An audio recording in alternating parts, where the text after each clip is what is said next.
بسم الله الرحمن الرحيم الحمد لله رب العالمين والصلاة والسلام على سيد الأنبياء المرسلين نبينا محمد وعلى آله وصحبه أجمعين أما بعد.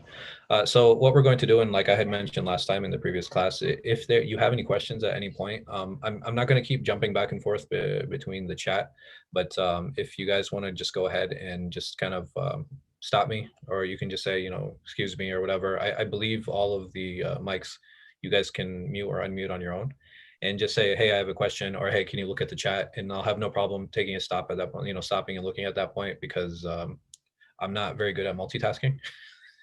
So if there is any issue, if there are any problems, if there's anything you don't understand, please, if you have a question, that means that there's probably somebody else who has a question. The first things that we'll talk about, what is fiqh? And we had talked about this last week. It was a very quick introduction. And like I said, a lot of what I have here is taken or is a summary of what Sheikh Hatem mentions in his lectures. So if you want a little bit more clarification, you're obviously more than welcome to ask me, or you can refer back to those lectures. So basically, he started out with the discussion of the hadith, وَمَن يُرِدِ اللَّهُ بِهِ خَيْرًا يُفَقِّهُ فِي الدِّينِ. Whoever Allah intends good for, he gives him understanding of the religion.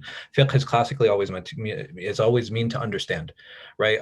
But as sciences developed and as they progressed, fiqh came to mean more and more of an understanding of the sharia, of the laws of Allah subhanahu wa ta'ala. And the fuqaha have come up with a definition, and this is the very classical definition, as recognition of the practical laws as they are deduced from their detailed proofs. And we'll talk about what all of this means, inshallah, as class continues.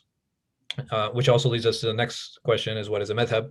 And again, something that we talked a little bit more about last week. I'll talk to Ibrahim about uploading the lecture, so you guys can go back and refer back to that, bi'idhnillahi ta'ala. So the madhab is not the four that we have today, or the fifth if you count the Lahiri madhab, or even the sixth if you call the Jafari madhab. There were multiple madhab, and the ones we have today are kind of the ones that survived. The rest of them kind of died off. Normal, it's not a big deal. And why is it that we accept these four madhahib? Not just because they're the ones, because they're the ones that survived, and the reason that they survived, sometimes political, sometimes historical, but the reality is that the Muslims in general have accepted these four madhahib as the madhahib of the Sunni schools.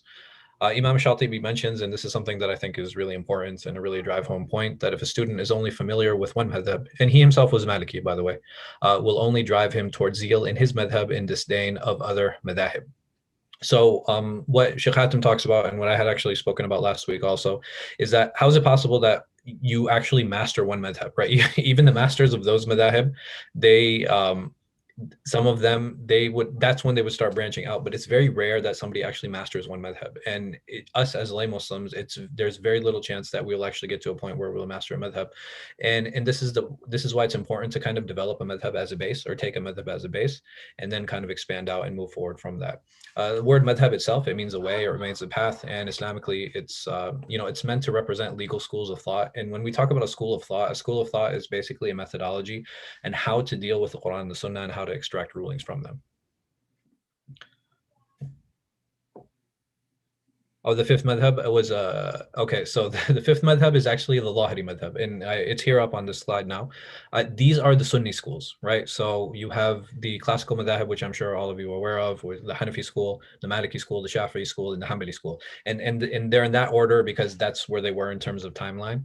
And then you have the Lahiri school. So over here, I've listed them here, when they lived and when they died. These are all Hijri dates. I apologize. I'm not really familiar with all of the Common Era dates or the Gregorian dates. I'm more familiar with the Hijri ones. These are the ones I've always studied in. So every time you see a number up here, this is going to be the Hijri date. And just for reference, we are in the year 1442 now. We're in, so that'll give you an idea of how long ago these individuals lived. And saying that, so these are the four madhahib that we're all familiar with, the first four, which I've mentioned. And the fifth one, this is the Lahiri madhab, right? So the Lahiri madhab is classically known as the literist school. And basically what they did is they say, okay, well, we have to take the apparent, superficial, literal meaning of the text. And they have a number of additions and a number of unique positions within Sunni thought, which is why they're still considered a madhab that is to be relied on. You have some scholars who are still alive who ascribe themselves to the Lahiri school. It's not a very popular school amongst all of the madhahib, and one of the reasons that is generally rejected is because of their position on qiyas, or taking analogy. So the person who actually founded the school is known as Dawud al-Lahiri, and the one who actually made it famous was Ibn Hazm. Ibn Hazm, he's from Spain, right? Like Shatibi, which was a scholar that we mentioned before, but he came much earlier, and he was a very famous proponent of the Zahiri school, and it actually became famous at his hands.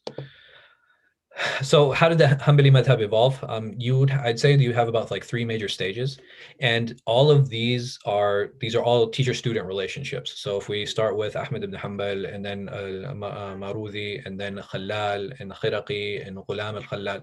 So Abu Bakr Ghulam al-Khalal, he's not actually Abu Bakr al-Khalal's son. He's just known as Ghulam al-Khalal, or his servant, because of the amount of time that he spent with him. And this is the first generation of the madhab. This is basically the formative years of the madhab. You have Khalal, who actually recorded a lot of Imam Ahmed's fatwa, and that was one of the ways that the madhab spread. And he was a very big proponent of the madhab of Imam Ahmed. And then he had a student who was Ibn Hamid. Ibn Hamid actually started the second generation of the propagation of the madhab, of the madhab itself. And when we talk about these generations, it's because there were shifts in the recording and the propagation. So because of these three generations, obviously you have the founding stages with Imam Ahmed and his students. And then you have the second one where there was actually the formative years of the madhab. And then you have the third generation where you kind of have I don't want to say the finalizing of the madhab, but that's where things kind of congeal, and then they start actually determining what is called what we call the mu'tamid opinion, or the accepted opinion, or the relied upon opinion within the madhab itself. So the scholar we're actually studying is here. I've highlighted in red, Ibn Qudama. He was a student of Abdul Qadir Jilani and Ibn al-Jawzi. So he was able to sit with both of them. And as you can see, he kind of falls into the middle of this second generation of Hanbalis. And then finally, the third generation is Mardawi. Mardawi, he came after Ibn Taymiyyah. So you can see there's about a 100-year gap, between Ibn Taymiyyah and Mardawi. And then these are kind of the third generation. You'll find a number of books written by these individuals, including Rawd al-Murba, and in all other books that are very famous, Sharh Muntaha al-Iradat, very famous books within the madhab itself. So now we're going to talk about some of the legal tools. I had mentioned them in the beginning, what they are. So the ones on the left side, you guys might be familiar with. The ones on the right side, you might be familiar with some of them. So we said there's Quran, Sunnah, Ijma, and Qiyas. The Quran, obviously something that we're all familiar with. Sunnah, the hadith of the Prophet sallallahu alaihi wasallam. Ijma is consensus. How that consensus is arrived on, I don't really want to spend too much time on that, because that's more of a discussion for legal thought or usul al-fiqh. But just know that there's this idea within Islamic legal theory that the Muslims came upon consensus that something is permissible or something is impermissible. So for example, the fact that a man can have 4 wives, right? This is something that is not from the Quran or from the Sunnah. This is something that actually comes from ijma, and even the hadith that talk about having 4 wives, most of them are weak, if not all. And then finally, qiyas. Qiyas, you have 2 types of qiyas, right? You have qiyas, clear qiyas, and you have a lesser form of qiyas. So this clear qiyas, like for example, praying on a plane. Sorry, when I pray on a plane, I'm doing analogy to praying on a boat, and that's something that's clear. Even the literalists, that's not something that they would reject. But doing analogy on things that maybe aren't so clear, this is something that might be rejected by the literal school or the Zahiri. So istihsan, juristic discretion, actions of the people of Medina. A mursal hadith is a hadith from a tabi'i, so he's a student of a companion, and that student is saying the Prophet ﷺ said, meaning that he's left out the companion, he's left out the sahabi.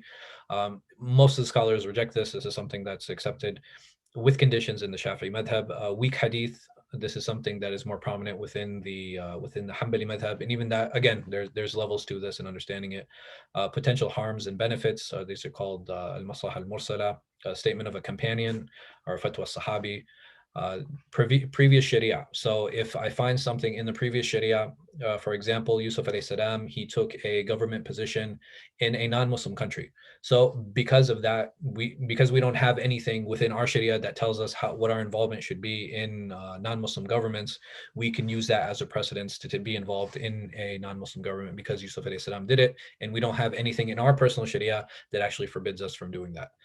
Continuity meaning that if something is upon a ruling at one time and there's nothing to stop it, then that ruling kind of continues, and this has to do with things like, wudu, it has to do with transactions, a number of things like, okay, well, if I started this way, then I'm probably still on that way, or that contract is still binding, or that wudu is still valid. Yeah, go ahead. All right, just a quick question. The point you made about Prophet Yusuf alayhi salam Mhm. making it permissible to work for the government, Yeah. were you saying that absent the example of Prophet Yusuf alayhi salam, we wouldn't be okay? Because I feel as though if there's no reason that it would be haram, then it would be halal, independent of an example from one of And the. that's fine. So the thing is, you have certain verses that people could understand to say that, okay, "Man yatawalla minhum فإنه منهم," and um, whoever sides with them is from them, and that is something that some people can say, okay, because you're aiding a government that is openly oppressive against Muslims, then in that way it is going to be impermissible. Like I said, I think these are more finer, they're more finer details, and what you are saying is generally correct. There is nothing to show us in our Sharia that it would be impermissible. Uh, so here, let me put it this way. In our Sharia, we don't have anything to show us the permissibility or impermissibility, but we have use of situation that shows us clear permissibility. Is that a easier way Yep. to? Does that make it clear? Perfect. Thank you very much. Yeah, no problem. And maybe it was just a bad example. So uh, so like even all of these things that we looked at, these differences of opinion, like these different legal tools that I'm talking about here, if you actually sit down and you look at them, they're just different ways to understand the sunnah, right? They're not meant to be independent of themselves. Like, for example, if you have two companions that are disagreeing over an issue, you can't, one of them isn't going to say, okay, well, I'm a companion and my statement is a proof, right? It doesn't really work like that. But what they did is that these legal tools are just meant to give context to the sunnah. So why is it that the actions of the people in Medina were important? Because Imam Malik, and if we looked back at when he lived, he died 179. You're still talking about children and grandchildren of the companions who were still living in Medina at that time. So he was looking around like, okay, these are the people that actually inherited the actions of the Prophet. And it's not possible that they, in general, would completely abandon an action. Or that you would have a hadith and then the people are going against that hadith, then there has to be some type of context there that we're missing. And this is why I'm going to give that preference, because they're a practical application of a sunnah. And again, all of these things are just to give context to the sunnah, and they are proofs for us, right? But for the imams that use these, they are just meant as means of understanding the sunnah of the Prophet sallallahu alaihi wasallam. Does that make sense? Yes, no, maybe. I guess if it doesn't, then somebody will ask. So within the Hanbali school, what is unique about the Hanbali school that, what are some tools that we find uniquely with them that we don't necessarily find within the other schools? Quran, Sunnah, Ijma, and Qiyas. Oh, I mentioned Qiyas here. Okay, good. So Quran, Sunnah, Ijma, right? These are the three agreed upon that we had talked about. Then if you look at the order here, the order is a little bit different versus other schools. So Imam Ahmad, he would actually give precedence, or he would give preference to a fatwa of a Sahabi over Qiyas. He would give preference of a weak or mursal hadith. And mursal hadith, again, is a narration of a student of a companion on the Prophet ﷺ, over qiyas. And then finally, he would use qiyas. So if you look at the levels, you don't find these supporting tools to precede qiyas. You usually find qiyas first, and then you find these other two. But you'll find that with Imam Ahmad, he tried to stay as loyal to the text as possible. And loyalty to the text, it doesn't mean that that you're always going to get the correct understanding from that, because sometimes there's context to a lot of different things. And again, we'll talk about the different examples on what those are. But if you look at the order, it's just really interesting the way that he actually utilized this and the way he does this and the way that we've actually determined this. How do you determine a madhab? Is usually it's a back projection. So what happens is that the imam himself, he doesn't sit down one day and be like, okay, I'm going to make a madhab, I'm going to make a school now, and this is this is the structure of my madhab. What actually happens is that you have thousands of fatwa, right? And you have scholars now who follow that particular imam, and he'll go back and he'll start researching through these fatwa, and he'll start looking for patterns, right? So when he starts looking for patterns, what he does is he actually extracts and says, okay, hey, it looks like he's doing 1, 2, 3, 4, 5. And that's exactly how these legal tools were established, and this is how exactly that they were determined. The rulings in Islam. The rulings on the left, I'm pretty sure most of you are familiar with. The rulings on the right might be new to some of you. So you have two types of ahkam. I'm sorry, go ahead. Sorry, question. In the last slide, you talk about Fatawa Sahabi, then you talk about weak and mursal hadith. Because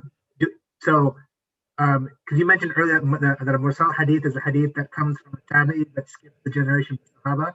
Do we just do we just understand that a weak hadith and mursal hadith for our understanding the same thing? Or They're both weak. Sorry? They're both weak because the problem with the mursal hadith is that if a tabi'i is narrating on the Prophet ﷺ, it's possible that the missing link is another tabi'i. Right. And if you don't know the condition of that tabi'i, then it's not possible to make a hukam on the hadith, and that's why you find of all of the muhaddithin, they accepted this, they rejected this type of hadith. And again, even for Imam Ahmed and even for Imam Shafi'i, these were meant to be supporting proofs, right? They're not proofs in and of themselves. So what they would do is, again, you know, and just trying to put this into context, the Quran and the Sunnah are always the overarching umbrella. And in order to kind of extract a ruling and try to get something of that, like let me think of a good example. In qisas, right? So in blood money, if you ever have to pay blood money, how much time should you give the family to pay the blood money? You don't have anything, right? There's nothing in the Quran, there's nothing in the Sunnah that actually dictates to us and tells us, okay, they have to pay it back within this amount of time. You have a weak hadith now, a weak hadith, and this is agreed upon. That it's weak from, I believe it's from Abdullah ibn Mubarak. I'll have to go back and have to check. But he says that you have 3 years. And this is the only statement we have concerning the issue. So what did Imam Ahmad do? What do you think he did? What kind of fatwa he gave in that situation? 3 years? Yeah, he said 3 years, right? And it was clear to him, it was easy to him. He's like, okay, well, the blood money has to be paid. And if it has to be paid, there has to be a time period associated with it. How do I dictate that time period? Well, I need to look at these different texts now. And the only thing I have available to me is this weak hadith. So he preferred the weak hadith over, for example, using the societal norms. Like in general, how long does it take to pay a debt back within a particular society, right? And that's something that can be used. There's nothing wrong with using the urf. There's nothing wrong with using the culture of the people. But he even within the culture he was in, or you know, the situation that he was in, he decided like, no, it's better for me to use this weak hadith than it is for me to do my own personal ijtihad on the issue. Sure. So my question is, in this context, do weak hadith and mursal hadith become synonymous? Yes. But it's still different categories. Yeah. So yes and no, because the problem that we find is that the early muhaddithin, and Imam Ahmad was from them, is they only had 2 categories for hadith, right? The 5 category system that we have now, this was actually created by Ibn Hajar, and I'm sorry, like hadith is my specialty and I'm really passionate about it, so you'll have to excuse me if I go on a tangent. Sure. So Ibn Hajar, he's the one who actually created the 5 category system, right? The classical muhaddithin, I'm talking about even Bukhari and Muslim, right? And everybody after them, they only had in general 2 categories, and that was sahih and saqim, right? It was authentic and inauthentic. That's it. There was nothing in the middle. And for them, sahih, there are levels of sahih, right? So Hasan wasn't even in the books, right? It's not something that was classically used by the scholars. The only one to actually use it was Tirmidhi. But if you find even around Tirmidhi, there wasn't anybody who really followed him in that until you get to Ibn Salah, who came much later. So saying that the weak hadith for Imam Ahmad, it can actually mean that a level that can be brought up.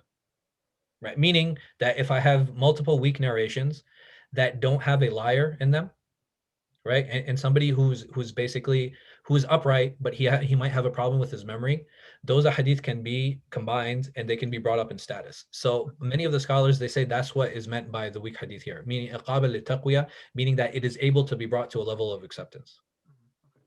Thank you. Yeah, like I said, I'm sorry for the tangent, but just to clarify. I think, Sheikh, just a quick, I'm not a muhaddith, but I think Said wanted to ask, so not all mursal hadith are weak hadith, and yes, not all weak hadith mursal, meaning mursal hadith is one of many types of weak hadith. Correct.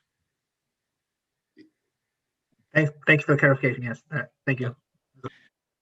So going back to the types of rulings, you have hukum taklifi and hukum wada'i. Hukum taklifi is rulings that are associated with rewards and punishment.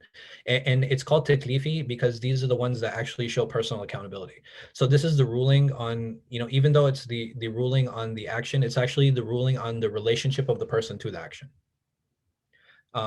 And like I said, these 5 you're probably very much familiar with, you know, fard al-wajib, mustahab, mubah, makruh, and haram. The only reason I starred the bottom and the top ones is because the Hanafis, they deal with them a little bit differently. So fard and wajib, even though they're both obligatory, it's how that obligation was reached. So for the Hanafi, the fard is something that comes bi dalil qat'i, that comes with a certain dalil, and wajib comes with a dalil dhanni, or something that they're a probable cause. And the same thing with haram, right? They have haram tanzihi wa haram tahrimi, right? So you have two levels of haram in the same thing. The same kind of thing applies. You know, one is an absolute or a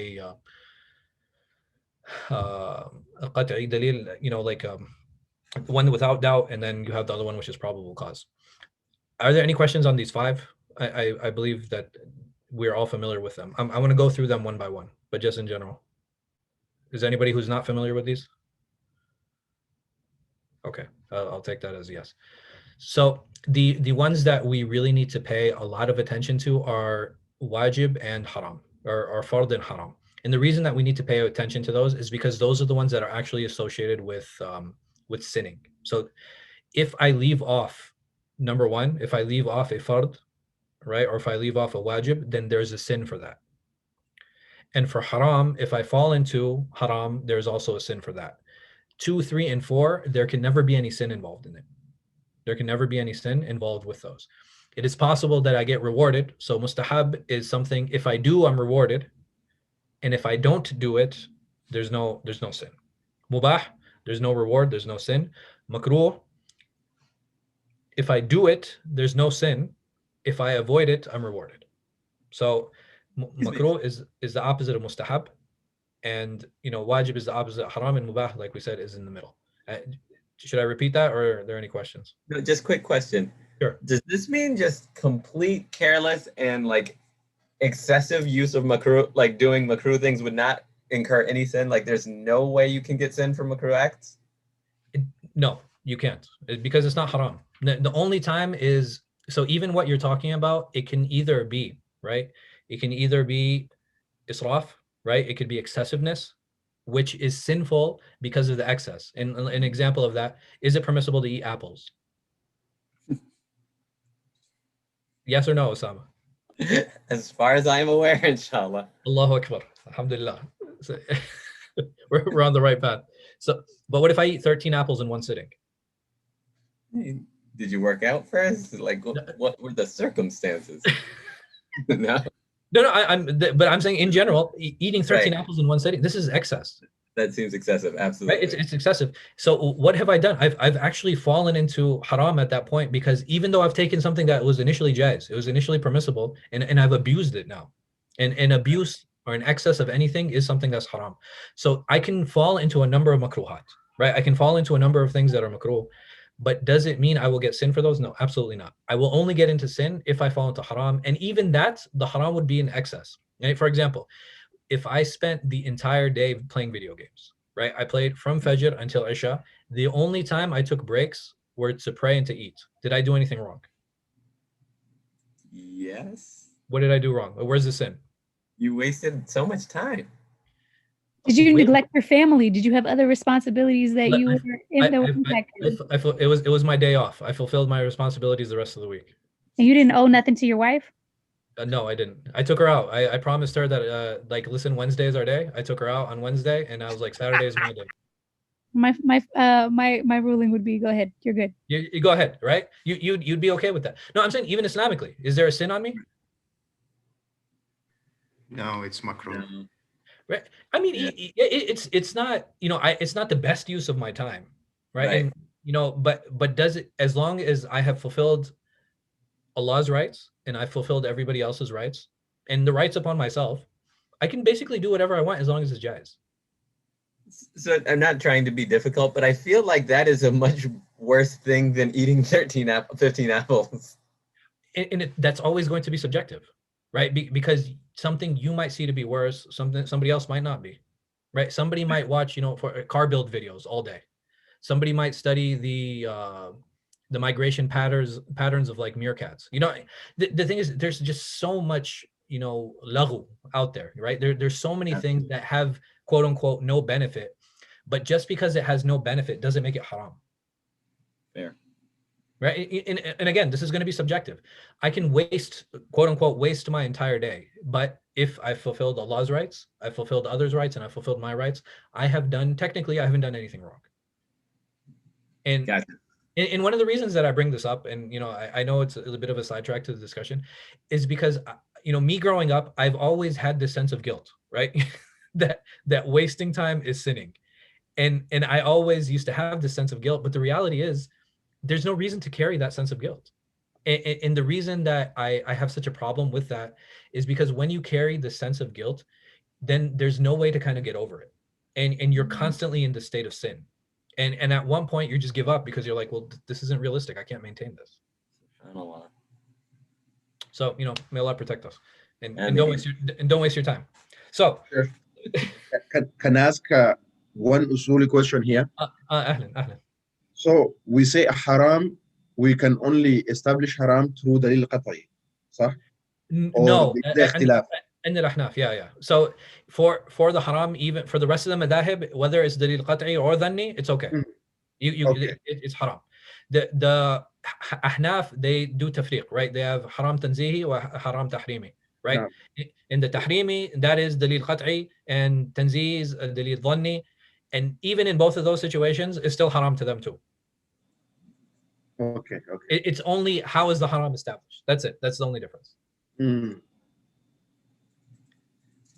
Any more? Somebody send a question. What would you like me to break down, Lauren? No, it's okay. Well, you just used many terms. No idea what you were talking about. Okay, that's not directly related to the discussion. Don't worry about it. Right? I'm good. Do you understand these 5? Yeah, I got those. Perfect. You're good then. Now, hukum wadi. This might be new to some of you. And this has to do with how to classify rulings associated with actions. So this has to do more with the actions themselves versus our relationship to the actions. Example, how if I see a contract where I go to you and I say, okay, I'm going to sell you a pen, right? And I don't describe that pen. Islamically, this transaction would be batil. This transaction would be void. It would be unacceptable because from the conditions of a transaction is that the item to be sold needs to be described and the price needs to be described. These are the 2 conditions. And if I don't describe those things, then that transaction becomes void, it becomes batil. The second one, the azima and the rukhsa, the request and the concession. The concession is an allowance. The azima is the original request, is the original ruling on that. For example, what is the ruling on praying Salat al-Dhuhr? The ruling is at Dhuhr time. It is wajib, right? You have to do it. Like, what is the ruling on praying Salat al-Dhuhr while I'm traveling during Dhuhr time? I have a concession, right? I can either pray it at Asr time or I can pray it at Dhuhr time. Sabab. Sabab is the reason for an action, the reason for a particular action, or the cause of that. For example, if Salat al-Dhuhr comes in, it is now an obligation on me to make wudu, right? So because I'm going to pray, I need to make wudu, and the reason for the wudu is the dhuhr, and that is called the sabab. The shart is a condition. So you have 2 types of conditions. For example, the condition of acceptance and to reach the point of obligation. This can be, for example, is it a shart sihha for a woman to have a wali, to have a guardian at the time of marriage? Majority of the madhāhib, they say yes, that in order for this marriage to be accepted, and in order for this marriage to be correct, she needs to have a wali. Shart wujub. When does it reach a point of obligation? So for example, the time of the prayer initiates the obligation. So when Salat al-Maghrib comes in, the obligation starts. The obligation doesn't start before that. And this is called reaching the point of obligation. Mani', the things that prevent a possible ruling. So for example, let me think, what is a good mani'? And if you guys have any examples, you're more Administration. I'm sorry? Administration, period. Ahsant, good. So when a woman is on her cycle, right? When a woman is on her cycle, she is stopped now from praying, right? She is stopped now from praying, and she is delayed from her fasting, meaning that she cannot pray because this is something that is stopping her. And that, jazakallah khair, that's a very good example of the mani'. Are there any conditions on these? I have a question. Yeah, go ahead. I have a question about azima and rukhsa. Yeah. So I'm confused a little bit about azima, because what I understood from it before now is that it is something more than what is generally required, No, and like in terms of ihsan or something. no. That's exactly what is required. So Okay.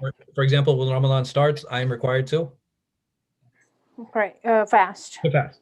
What if I'm elderly and me fasting actually has an ill effect on my health? Then I need a rukhsa. I need the rukhsa. Does that clarify? Does that help? Yes, I was confused because I've heard that Tarawih is azima and not like something. No, so an azima can either be for a wajib or it can be for something mustahab. Okay. Does that help? Yes, but Tarawih is not exactly required. It's not required, but I'm saying it is a request, right? So even a request can be something that is obligated, or it can be something that is recommended. Okay. Yeah, so for example, using siwak. The Prophet ﷺ, he told us and he commanded us to use miswak, yes? Yeah. But it's not an obligation. But even Yeah. that would be considered an azima. Okay. Okay. All right. Exactly. Okay. Yeah, any other questions on this? And like I said, I think the ahkam wad'iyya might be a little bit new to you guys.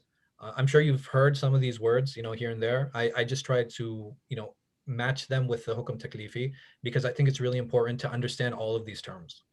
And inshallah, I'll try to make a notes thing, where you have the slides on one thing and you have like the notes thing on the other. I'll try to print these out at the end of the class, inshallah, if anybody's interested. So how's fiqh divided? Again, something that we had spoken about last week. Don't get scared. I'm not 100% great with the charts, but in general, this is how fiqh is divided. And fiqh is divided by relationships, right? So you have relationship with Allah and you have relationships with others. So in the Hanabila, how they divide it, because I talked about last week, I said in general there are 3 different categories, right? You have ibadat, muamalat, and jinayat. Over here, there's a few, it's just a difference in the breakdown. So with Allah, ibadat, this is something that is agreed upon. How we have relationships with others, what happens is in the Hanabila, you'll actually have this divided. I divided it into 2, but you can actually have 3, where you have business transactions, you have family law, and you have jinayat. Transactions can actually happen socially with other people. Like, so for example, a marriage, inheritance, kafala, right? How you take it, like orphanage, how to deal with orphans, these type of things. All of that falls under family law, but even that can fall under muamalat because it is essentially dealing with others. So, again, small semantic differences. It's not really that big a deal. Jinayat, state, corporal capital punishment, witnessing, all of these things would fall under the state rulings. And finally, etiquettes. Etiquettes, these can be personal or interpersonal, how to use the bathroom, for example, personal hygiene, all of these things, they would fall under etiquettes. Any questions on this breakdown?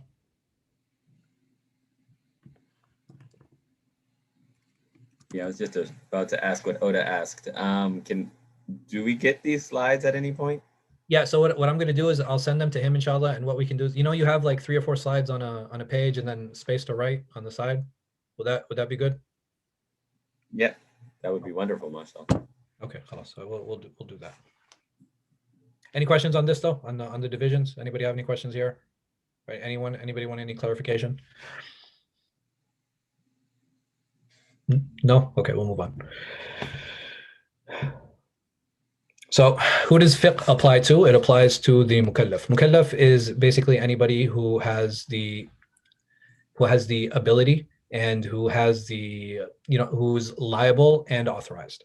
So liable, if he's of age, right? If he's of the mental state, if he's Muslim, right? All of these things. Authorization is if he has the ability, he's been given the authority to do that. So you have wikala, for example, if I give somebody, I can for, so wikala is basically giving somebody authority to act on my behalf. So for example, if I appoint someone to buy and sell on my behalf, right? Is he authorized, to do those things? And these are the things that would apply to the mukallaf. In general, when we talk about the mukallaf, or the person who these rulings actually apply to, we generally say that a person who has reached age, right, who's pubescent. And the reason that I mentioned that, and the reason that this is so important, is when I talk to a lot of youth, like who are in high school, who are kind of going through puberty, Islamically, I tell them that you would be dealt with as adults, right? It's not an age thing. It's not like, okay, you're 18 now we treat you as an adult. The moment a child hits puberty, and in Islam, puberty is an event, right? For men, it's when they have their first wet dream, and for women, it's when they have their first cycle. And both of these, again, they're defined by events. And once that event is established, then that child is now an adult, right? So that boy is now a man and that girl is now a woman. And just like they're obligated Islamically to fulfill all of those, those obligations, those 5 pillars, they would also be accountable for any type of theft. They would be accountable for slander, and in the adult punishments would apply to those individuals. And I know it's kind of shocking maybe for some of us, but that is the reality, because now that you have religious accountability, you also have social accountability. So the book that we're going to be studying, Al-Umdah, it's like the Al-Umdah is something that you rely on, or something that is a pillar, which I think is a good choice for the class and for the theme of what it is that we're trying to establish here. This is just some information on Ibn Qudama, some things that really are highlighted here. His family actually took the name Maqdisi, even though they're from Nablus. Nablus is not near Bayt al-Maqdis. And I think the reason that they took it is because Bayt al-Maqdis is just more famous, and there weren't, the Ḥanbalis they left Baghdad after it was sacked, and they kind of settled in Jama'il, which is modern day Jama'in. So they settled there. It's near Nablus, and they just took this name Maqdisi just because, they weren't near Bayt al-Maqdis, but just because it was the most famous place in the area. Some tidbits or some things that are really interesting that I thought were interesting. Ibn Qudama actually fought with Salah ad-Din. Salah ad-Din himself was Kurdish. Ibn Qudama was Arab, and he fought in his army to recapture Jerusalem. He visited Baghdad, in 582 and 589. I believe the sack was like 550 when the Mongols sacked it. I'm gonna have to go back and check that. I don't remember exactly. He made Hajj, and he died on the Eid al-Fitr in 620. So that, again, this is just a snapshot of his life and who he was. His famous books, Al-Umdah, Al-Muqni, Al-Kafi, Al-Mughni. So what's actually interesting in this series is that this is how he hoped that a student would study fiqh. Al-Umdah is considered a primer, and in it you will find mostly rulings. Al-Muqni, he'll start introducing some hadith and some verses that actually give the reasons of why the madhab has the rulings it does. Al-Kafi is inter-madhab. It actually talks about the difference of opinion within the madhab itself. And Al-Mughni is extra madhab. And it sets the Ḥanbali madhab as the base, and then it compares the other. It's like a comparative fiqh book. Very long. I think it's published in like 16 volumes. So he does mention a few hadith, and the only he mentions himself in the introduction. The reason he mentions those hadith are just for fala'il, is just for virtue. And again, this is meant to be, this shouldn't say primary, it should say primer. I think my autocorrect fixed it. But it's meant to be a primer into madhab, again, just to give you an idea of the rulings. It's meant to actually be like a manual for a person to be, okay, just read this, and you can kind of go through life with all these different rulings. The first chapter we're going to talk about is Tahara. And this is the first book, and it's in most of the madhahib, this is the first book, except the Malikiyah. The Malikiyah, they start with awqat as-salah. They start with the times of prayers. And the reason they start with that is because that is what actually necessitates a person to be upon tahara, to be upon spiritual purity. All the other madhahib, they start with spiritual purity. And inshallah, we'll talk about this. We'll talk about the types of water, etc. next time, bi'idhnillahi ta'ala. With that, I'll stop here, and then I'll open up the floor to questions. Wallahu a'lam wa sallallahu ala khayri khalqin, nabina Muhammad wa ala alihi wa sahbihi wa sallam.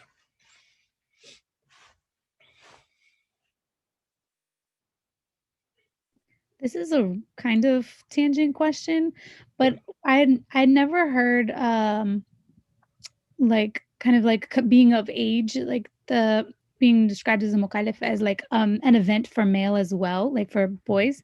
Yeah. Is there like does that mean that there's traditional scholarship or like a counsel for parents of like, how do you have that conversation with a boy? Because I would imagine that might be more difficult to ascertain the moment that action happens, whereas it might be clearer with a young lady. No, it is, and that is the reality. So even for the boys themselves, for some boys, like they will have all of the characteristics of a man, and they won't have their wet dream until later, right? So that is the main event. Saying that, are there supportive proofs that you can actually use to determine if a boy is a male or not? Yes, absolutely. There, you have narrations of certain scholars where they would like sneak into their son's room while he was, while he was sleeping, and they would like lift his arm up, like, to see if there's any growth, these type of things. So, there you definitely do have that, but those are considered more supportive evidences, and they can take the place of the major event. You might have, for example, somebody who's hiding it, right? You know what? You might have a boy who might have committed a crime, and he's hiding the fact whether he's gone through puberty or not. There are a number, there are a number of things. There are a number of things that are definitely involved in that. Saying that, in general, that is the event, right? In general, are there cases where you would use other supportive proofs? For example, he has a full face of hair. Like he's got hair in other parts of the body. Yes, then at that point, his voice has changed. Those would be more determinant factors. But in general, that's how it's applied, and Allah knows best. Sheikh, I have a follow-up question on that. So, masalan, somebody doesn't have none of those, like no breaking voice, no hair, no nothing. So in the Shafi madhab, there's an age limit. If you pass that age, no, ahsan. Yeah, you're absolutely right. You're absolutely right. What is the age for Ḥanbali school? Wallahi, I don't remember. I'll have to go back and I'll have to check. I want to say 12 or 13, but I don't. Wallahi, I don't remember. I'll have to really go back and check. What does the Shafi'iyya say? 15. 15? There's khilaf. 15 is the final limit, and 15 is the final. But I've seen people like Ramli suggesting like 18 to 18. Okay, they might be affected. Muhammad is 15. Okay. No, and I'm like, again, I'm sure it's around there. I can't imagine it being very different. But even the age number that we apply, and it can be for girls too, right? Because sometimes you have girls who don't have their cycles until much later, and sometimes they've started developing. So there is an upper limit for everyone. I'm just not exactly sure what it is for the Hanabila. I'll have to go and double check. Like it's anywhere between 12 and 15 or something like that. But I will have to go back and check, inshallah. I have a question here. Even the Sheikh in the video just brushed it over. Yeah. And you spoke about it a little bit.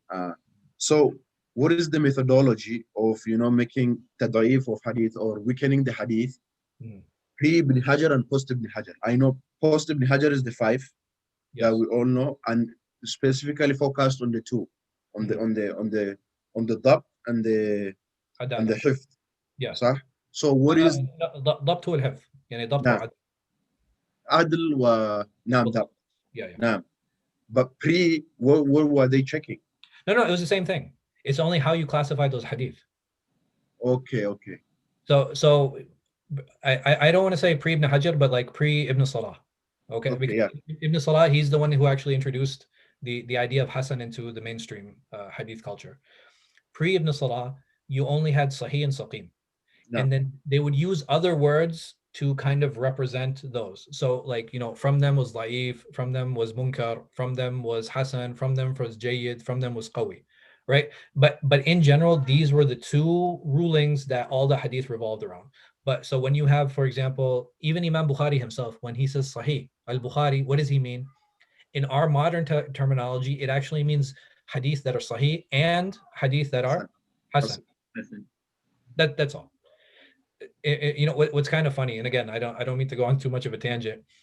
You find a lot of modern day scholars saying, okay, well, Ibn Khuzaymah and Ibn Hibban, when they say Sahih, they actually mean Sahih and Hasan.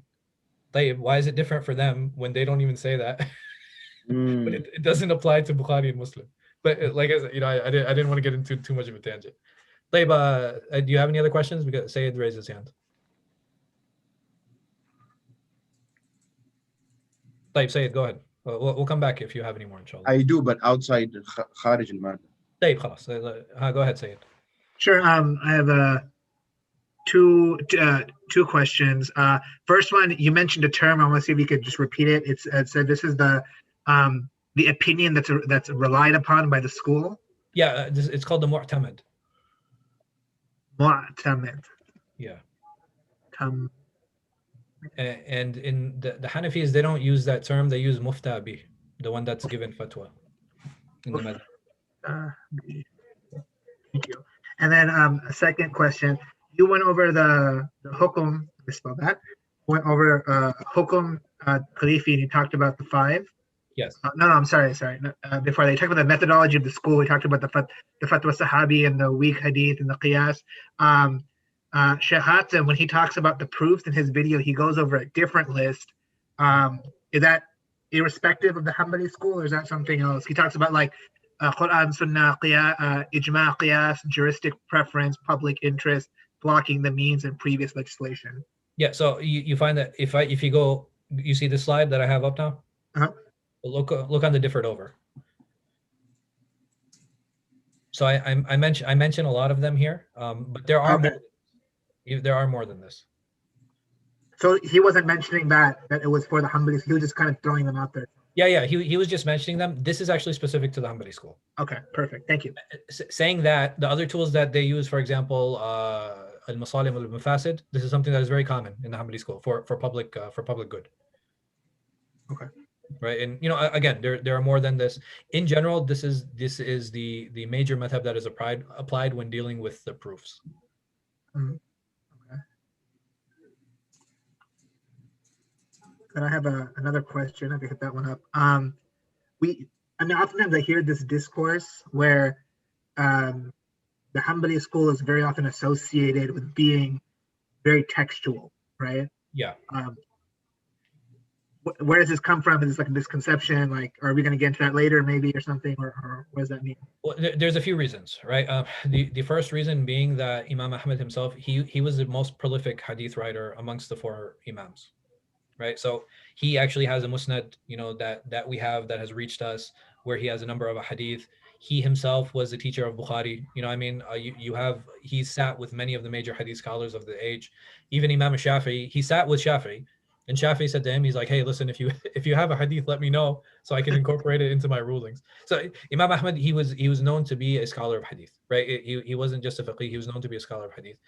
And for that reason, you will find that people who rely a lot on sunnah and rely a lot on hadith, you'll find people labeling them as literalists. Because what happens is when the literalist school is actually formed, the Lahiri school is formed later, this is what many of their books. So you have 2 very famous scholars who are prolific writers in the madhab. You have Ibn Hazm and you have later Shawkani. And these 2 individuals, they have filled their books with narrations. Like, every time there's a ruling, they will find any type of narration to kind of connect back to that ruling, to give a ruling in that. And this is why you'll find them being, literalist. The reality, and then the other problem is that's one issue, right? So when the school of Ahl al-Hadith, I believe, and Allah knows best, it actually transformed into the Lahiri school. It actually transformed into the literate school. Because you have the old madaris, right? You have the old ways, the old quote unquote famous schools, which, what we can talk about that. But you have the Madrasat Ahl al-Hadith and you have Madrasat Ahl al-Rai, right? You have the school of the people of Hadith and you have the school of the people of Rai, or those, who rely more on independent ijtihad than they do on narrations. So what happens is that the school of Ahl al-Hadith, because they were so textual, that actually transformed into a literate school. It actually transformed into the Lahiri school. And because anybody who relies more on narrations is automatically kind of associated with that. The second issue is that you have now in the modern era a number of students who are coming from Khaliji schools, who are coming from Gulf schools. The Gulf schools in general follow the Ḥanbali madhab in general, right? Those are the books that are taught, but you will find that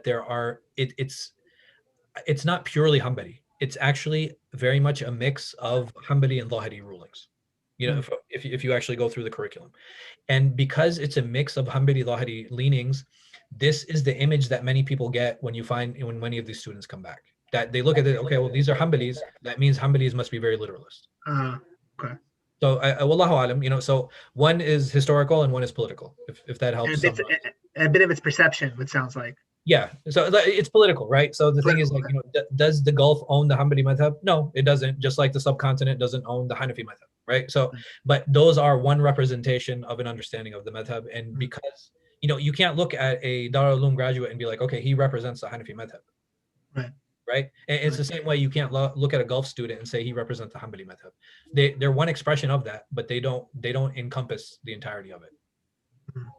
Perfect. Jazakallah khair, thanks. Ameen, wa yak. So I think Lauren has a question. Of the 4 main books I mentioned, how many are translated into English? They're all translated. So Nazim, he's sharing Hatim al-Hajj's explanation of Al-Umdah. I think he only did ibadat. I'm not sure if he did mu'amalat and jinayat. He did. He did both. He did all. He did the entirety. Okay, alhamdulillah, good. So it's 4 volumes and it's complete. Good. 2. It's 2 volumes. All right, perfect. So it is complete. The Arabic text, yes, you can. I'll send you a link. Does that include the like the one that you mentioned about comparative fiqh? Because I feel like there's never ever anything in comparative fiqh. Is there one available in English? I think there are some modern works. I don't think there's anything classical that's been translated. They're really long, right? You're talking about like 15 plus volumes, per. And for some people, they're like, okay, if you're at this point, you shouldn't even be doing it in English, right? You should already know Arabic. The book, I sent the link and Athman showed, has rulings for all schools. So the thing is, the nice thing with Sheikh Hatem is that he'll touch on rulings in different madhāhib, but he won't go into details of all the madhāhib in every single ruling, because the thing with Umdah is Umdah doesn't cover all the issues, right? It doesn't cover every single issue in fiqh. It covers selected issues. So like, for example, when we get into Tahara, he himself might talk about continence, but you're not going to find that it's actually discussed in the book. So, like I said, there are certain things that you will find and certain things you won't find. And there's certain issues that he will make sure to bring out and to touch upon, and again, it's very well done. I think and there's a reason, obviously, I chose it. And there's a reason that I'm having everybody go through his lectures. So my last question is 2 questions. Mm-hmm. Is the Ḥanbali school more of previously, before one of the students of Al-Khalal said that Ḥanbali is a madhab of fiqh? Yeah. Was it more Aqidah school or a fiqh school? No, it was a fiqh school. Okay. What about Ḥanbali being translated as being an Aqidah school? It became one. It became one. Yeah. Okay. So Sheikh Hatim in the video said Ibn Aqil had a different, view in Aqidah. Yeah. With Imam Ahmad himself. Yes. And I know Ibn al-Jawzi has a different. Altogether, his discussion of like of sifat and like imaniyat is very different from the Ḥanbali school. Naam. So I see that Ibn Qudama is a direct student of Ibn al-Jawzi. So did he get affected by Ibn al-Jawzi, or he just stayed on the path of Az-Zaghuni? Abu Ya'la and them? No, he stayed with Qadi Abu Ya'la and all the other very famous Hanbalis. And you see that in his Lum'a. Like, so Lum'a al-I'tiqad, when he talks about it, it's very clear that he is on the classical Hanbali opinion. At another time, I have no problem getting into discussions concerning the theological schools. Just for reference, Sheikh Hatem himself is very Taymiyan, right? So he actually takes the Taymi theological school, and how that's different and why that's different, inshallah, we can set aside some time to talk about the different polemic schools. What is the difference between the Ash'ari and the Maturidiyya and the Hanabila? How did the Hanabila evolve? What is it that changed? How are they different from those other schools? And I have no problem touching any, actually dealing with any of those issues. But just to give context to all of this, Sheikh Hatem himself is very Taymi, right? So he in his fiqh and in his aqidah.